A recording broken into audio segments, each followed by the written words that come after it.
Oh my god, I can't believe my eyes.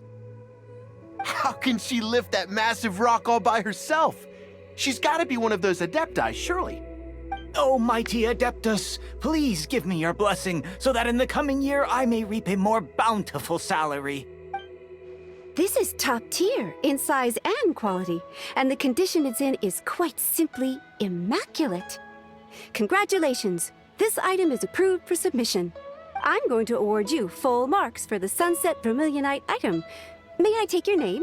My name isn't important. I'm not even here to compete. I was just delivering this for some other people. They should be here any minute now. Shenhua, and Ningguang's little helper. Ah, so you're the ones behind this. No wonder. The rarest talent turns in the rarest Plostrite specimen. But I have to correct you on one point. It's not helper, it's secretary. Okay then, Miss Secretary, what do you think of the rock we found? Pretty amazing, right? In truth, it is the finest piece of Plostrite we have received so far. If everything goes according to plan, we will use this piece in the foundation of the Jade Chamber, which will enable us to proceed to the next stage of construction. As a side note, Lady Ningguang has rented some dwellings in the nearby area to serve as accommodations for the contestants. If you need a place to rest, you are welcome to stay there. Now, please excuse me.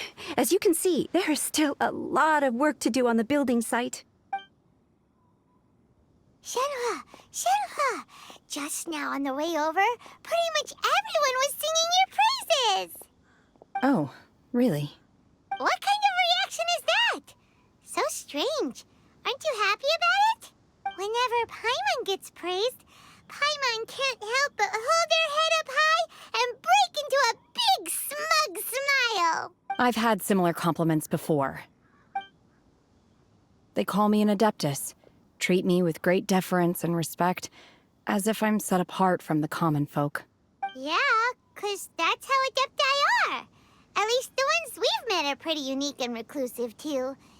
Way different than normal people. But I am not... Shenhua? I'm fine. I've been exerting myself quite a lot ever since we set foot in that abode. I'm just a little fatigued. Well, Byron said that there are some makeshift hotels we can use, right? Let's go check in and take a rest. No need. I simply need to find myself a secluded place in the wilderness to sit and meditate in silence. You can't do that.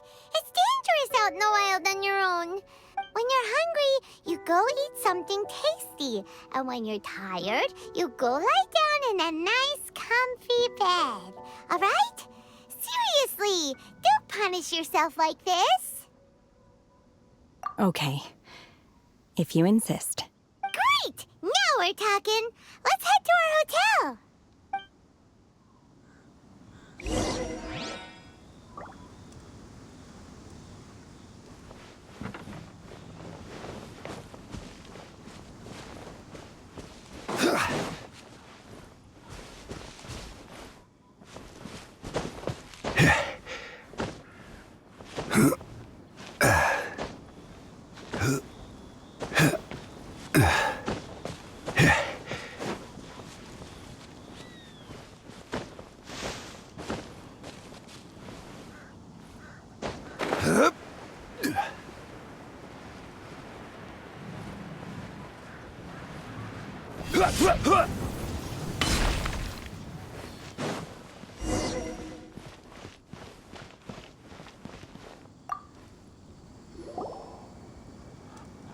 Hi there.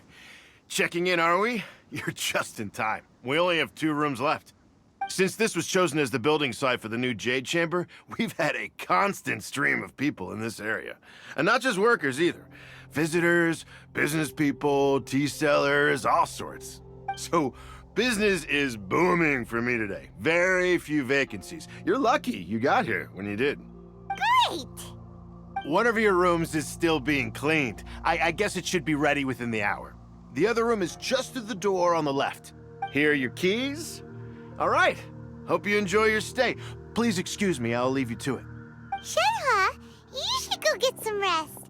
We'll hang around outside until the other room's ready. Paimon's gonna go see if there's anything good to eat around here. Paimon couldn't help but notice one of the guests walk in with a huge grilled chicken drumstick before. Let's buy one for Shenhua too. She can have it as a midnight snack. Or save it for breakfast tomorrow. All right. I will head to my room for now. If you need anything, don't hesitate to disturb me. I'm a light sleeper. I will hear if you knock on the door. See you Hey! Isn't that Cloud Retainer? What's she doing here? Let's go and say hi.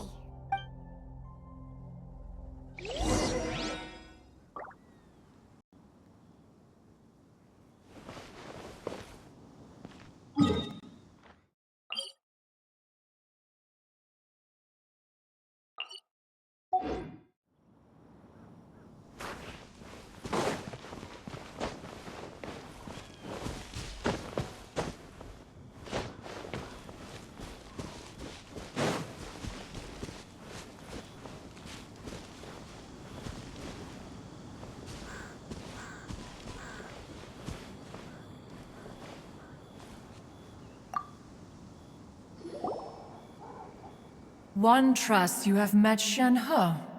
So, are you getting along quite well? So far, so good. Yeah. So, you know Shenhua too, Cloud Retainer? Naturally. Save for Ganyu, who spends the majority of her time in Liyue Harbor. All the Adepti living today are acquainted with Shenhe to some degree. Cool. So, what's her Adeptus name anyway? Calling her Shenhua feels kind of friendly, but also kind of disrespectful. So Paimon's thinking maybe it'd be better if we called her by her Adeptus name instead. Her Adeptus name? Why, pray tell, would Shenhe have an Adeptus name? Don't all Adepti have a special title they go by? On this latter point, you are correct. However, Shenhe is human. Oh, right. Wait, what? What? You knew already? So is Paimon the only one who didn't know? Do you mean to say that she presents differently from ordinary human beings? Well, to start with, her problem-solving methods are extremely direct. Ah, yes.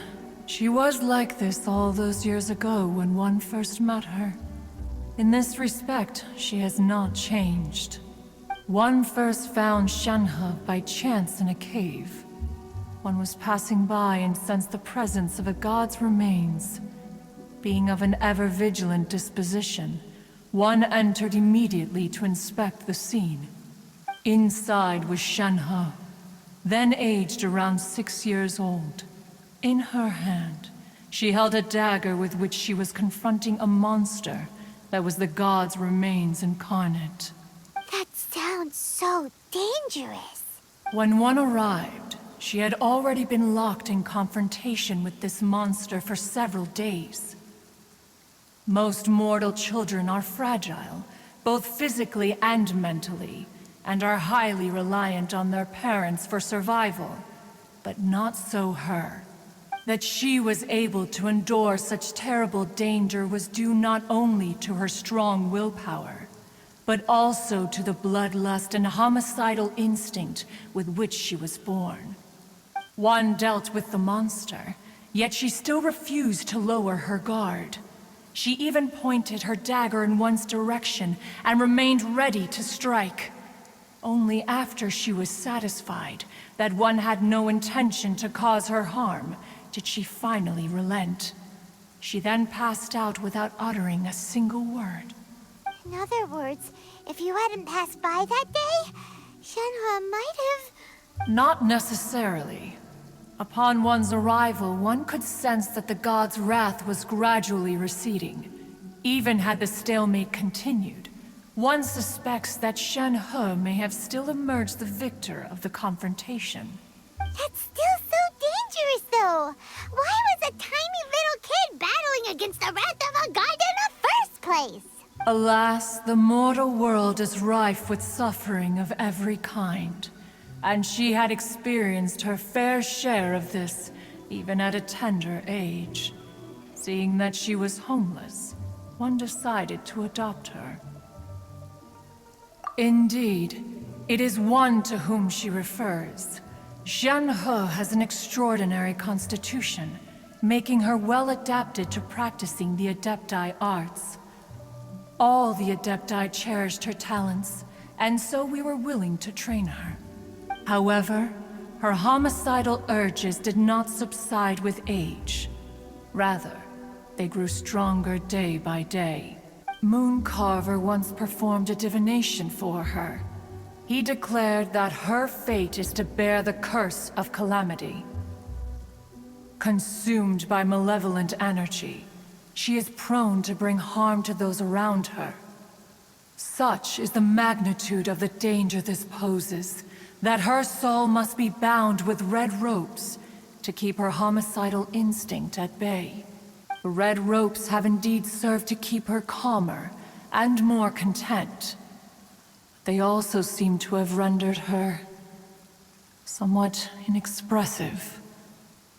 Perhaps the red ropes are so powerful that they have suppressed some of her other emotions as well.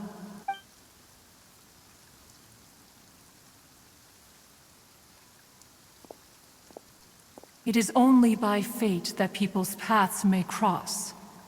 Now that Shen-He's path has crossed with yours, please be sure to treasure the gift that fate has given you, and take good care of her.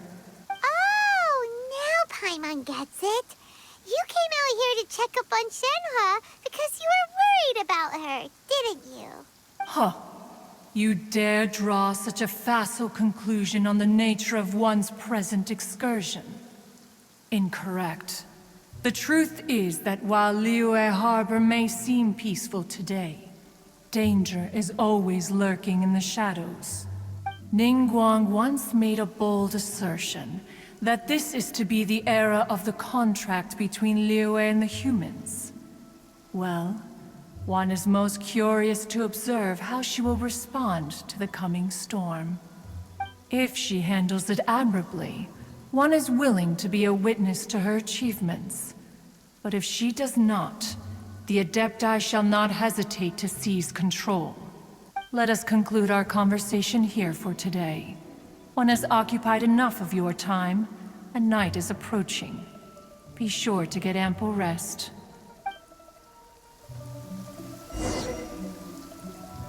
So, Shen-He isn't an Adeptus after all. She just grew up around the Adepti. Oh, no wonder she doesn't like being treated as an Adeptus. Having everyone falling over themselves to show their respect all the time must be kinda hard to deal with.